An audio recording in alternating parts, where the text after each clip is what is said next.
You get the quarterly numbers back, and one name keeps showing up. Sales, client retention, internal projects, same person. You mention it at the dinner table, and your partner says, "So give them a raise before someone else hires them away from you." And you sit there thinking, are they really the best? What if there's a person who's been quietly carrying the team that I'm not seeing? Today, we're breaking down what makes someone a star performer, how researchers say you should identify high performers using 4 specific dimensions, and 3 protocols to help you define, manage, and keep the high performers on your team so your productivity doesn't walk out the door. Most people use high performer the way they use culture fit. They know it when they see it, but they can't define it. And that's the problem. When you can't define it, you can't measure it. And when you can't measure it, you can't reward it.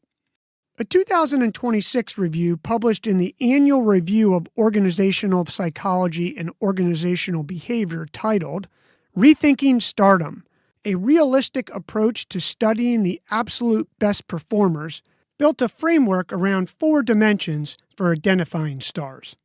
Number 1, performance type. What kind of output are you measuring? Number 2, comparison group. Who are you comparing them against? Number 3, duration. Are you looking at 1 quarter or 2 years? And number 4, threshold. Where's the cutoff between great and a star?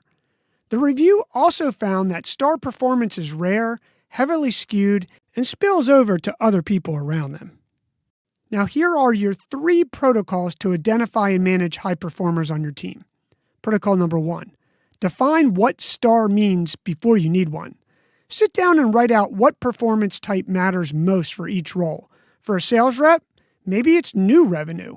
For an engineer, maybe it's shipping speed with low defect rates. Lock that in before annual reviews, not during them. When the definition is clear before emotions are involved, the conversation gets a lot easier. Protocol number 2, compare against the right group. A mid-level marketer crushing it on the 3-person team looks different than one doing the same numbers on a team of 20. Context changes everything. Pull your comparison group tight. Same role, same resources, same timeline. That's when you see who's performing and who just has a lighter workload. And protocol number 3, measure over time, not moments. 1 great quarter doesn't make a star. Set a minimum observation window, at least 2 quarters, before you label anyone.